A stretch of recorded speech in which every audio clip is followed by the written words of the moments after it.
So Jimmy Kimmel made a joke. And when you first hear about the way that they discuss it, like whenever the CEO comes out and discusses his suspension, you would think that my man's was going in on Charlie Kirk specifically. And it turned out when you go back and actually watch the clip, which we're about to do right now, you're like, hold up. He barely even mentioned Charlie.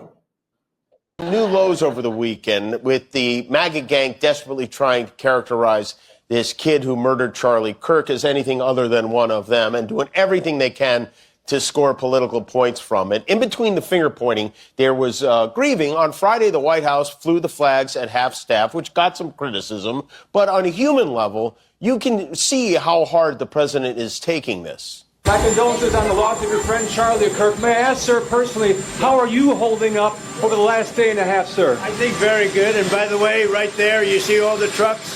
They've just started construction of the new ballroom for the White House, which is something they've been trying to get, as you know, for about 150 years. And it's going to be a beauty. Yes. Okay. He's at the... So I'm like, okay. What's the problem? So far, I'm like, I don't see anything wrong or out of the ordinary or anything out of pocket that he said. If anything, this actually seems more like a criticism of Donald Trump because he's online and his people are like getting people fired, trying to pass legislation for to punish people for criticizing Charlie Kirk. Trying to ruin people's lives over this. And then when he's directly asked how it's affecting him, he starts talking about a fucking ballroom construction. Yeah, I feel like that's worthy of, like, in any other normal circumstance, that would be perfectly acceptable on television. Right? Especially for a show like this. Fourth stage of grief, construction. Demolition. Construction. This is not how an adult grieves the murder of someone he called a friend. This is how a 4-year-old mourns a goldfish, okay? And it didn't just happen once. When I heard it, I was in the midst of, building a great, for 150 years, they've wanted a ballroom at the White House, right? They don't have a ballroom. They have to use tents on the lawn for President Xi when he comes over. If it rains, it's a wipeout. Like, why are we still talking about a ballroom? And so I was with the architects that would design. It's going to be incredible. And they came in. They said, Charlie Kirk is dead. I didn't know what they meant. I said, he was dead. Charlie Kirk was shot. And they thought he was dead because it was so horrific, And I said, dead.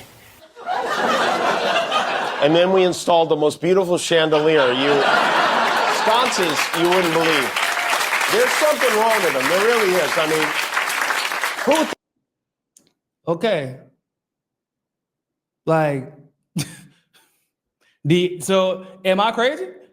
Ladies and gentlemen, do y'all feel like that? And I don't like Jimmy Kimmel. I actually don't. The majority of the stuff he does, I don't find funny. I don't understand why he actually has a show still. Like I said, I've already made that clear. But do y'all find what he said to be that offensive, that out of pocket, and do y'all feel like he is talking about Charlie Kirk principally, or is he talking about Donald Trump and his weird reaction to the death of somebody who is his friend or who was his friend that he is like on social media literally deifying, only to talk about like this damn ballroom every single time he gets brought up?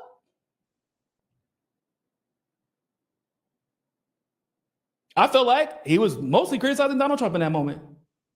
And I honestly feel like that's mostly why he got fired. Ryan Glenn just brought up a good point. And I was literally about to say that. Isn't his script approved before it airs? Wouldn't they know what he is going to say? Isn't that the question? Because one of the things that I learned whenever this whole situation with the writer's strike happened, I was like, why would Bill Maher have to stop doing his show? Because I'm not like, I've always done my own stuff. Like I've never had a team of people do anything for me. Like, so I've never gone on one of those shows. I didn't know that the majority of these comedians have a team of fucking writers basically writing their jokes for them. I didn't know that. And Bill Maher was talking about how his writers were on strike and therefore he can't do his show. And then other people like basically were exposing these comedians. Oh, Cat Williams actually was talking about that. He was like, yeah, these comedians actually don't write their own shit. That's why they all had to stop doing their shows during the strike. Because he's like, for somebody like me, I wouldn't have to stop doing my own. Like even like Dave Chappelle, somebody like him, he's like, we wouldn't have to stop doing our own shows because we write our own stuff. But people like Bill Maher, they have a team of people. Jimmy Kimmel has a team of people. So if he did tell that joke, had those clips, etc., that means they knew before the show aired, let him say the jokes, and then fired him or suspended him. Like it damn near looks like it was a setup, trying to get sympathy, garner sympathy, bring attention, do what these Zionist media companies do. Divide. They use Jimmy Kimmel because now people are about to be arguing over whether or not Jimmy Kimmel should be suspended. Right? And of course, you got people celebrating suspension. Sparky, thank you very much for the super chat, my man. People ask, why did Trayvon wait in the bushes instead of going home? Simple, because he didn't want a stalker to follow him and know where he lived, then be a continuous danger to him and his family. Exactly. That's common sense. That my reaction would have been the same in the situation with Trayvon at that age. I would have, if I saw somebody behind me stalking me and my brother, I probably would have turned around to me like, what the fuck? What are you doing, bro? Ciao, bye. Why are you following us? The fact that it took so long for Trayvon to react shows that he was not trying to engage this person. The way that Zimmerman talked about Trayvon probably felt about Zimmerman. It's just that, unfortunately Trayvon is dead. So therefore we can never hear his actual opinion about how he felt about being stalked by some random person. Right? So 100% agree.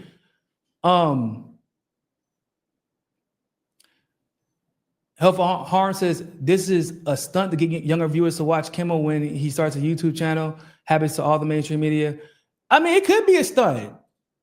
It really could, but the hypocrisy is still there. Right? Look at this girl, she worked for Tim Pool, so I'm not really all that damn surprised. Redhead libertarian.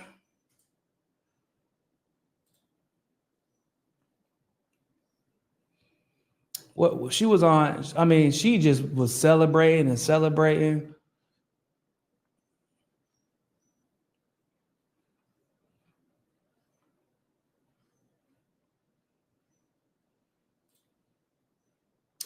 Hold up. So there's been some more breaking news recently, specifically about Kimmel.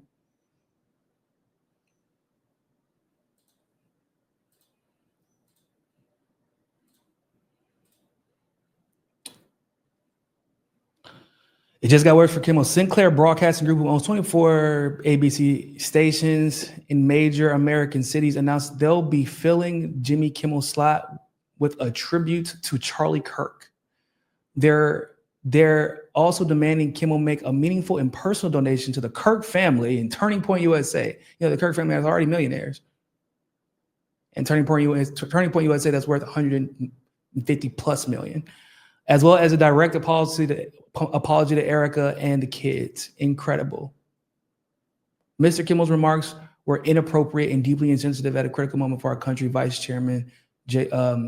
Vice Chairman Jason Smith. Sinclair gave much credit to Brendan Carr, FCC, saying, we appreciate FCC Chairman Carr's remarks today. And this incident highlights the critical need for the FCC to take immediate regulatory action to address control held over local broadcasts and big neg. Look at this. This is woke cancel culture. And Miss Redheaded Libertarian, we are so back.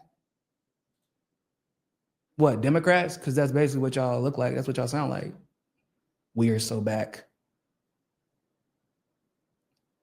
I just want everybody, I want to make sure that I'm not crazy.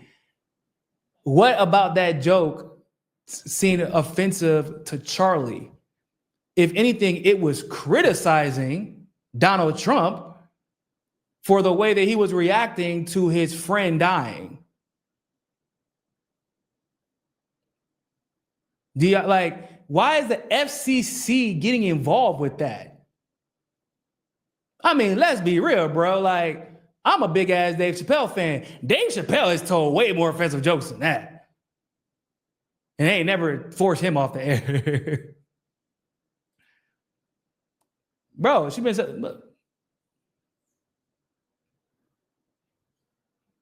posted it. Oh, Jimmy Kimmel isn't funny because Charlie Kirk posted that in 2017. Like, she hearts it because Jimmy Kimmel got like, bro.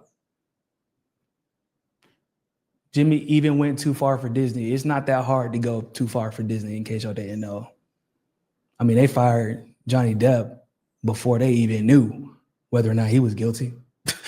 Like, it's Disney. That is not hard, but it is bizarre that they're going this hard for a conservative.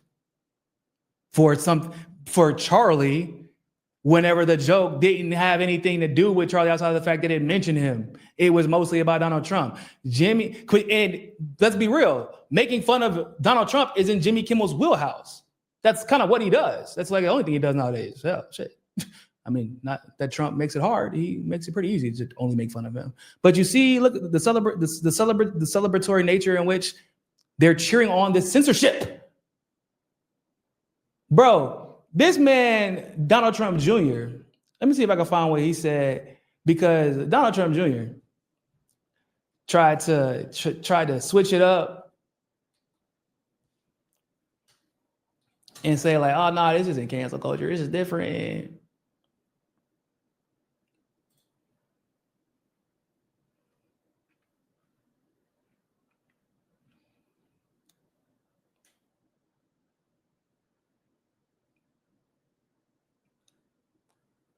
Hold on, let me find what he said.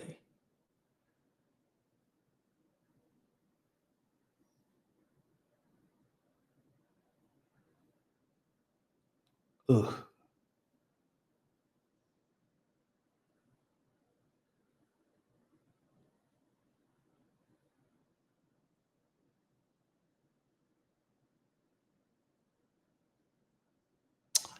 I can't find it. Basically, what Donald Trump Jr. said was that what's happening right now with all these firings and these suspensions, et cetera, it's not cancel culture, it's accountability culture. It's not cancel culture. Now it's accountability culture. But whenever conservatives were getting fired and were victims of cancel culture and wouldn't stop fucking crying over it, it was cancel culture. And whenever Democrats said, oh, that is you can be fired, or you have the right to free speech, but that doesn't mean you're free from consequences of free speech. Y'all bitched and complained and moaned. Right? Liberals are anti-free speech. It's the anti-free speech party. It's crazy how it's just switched up that quick.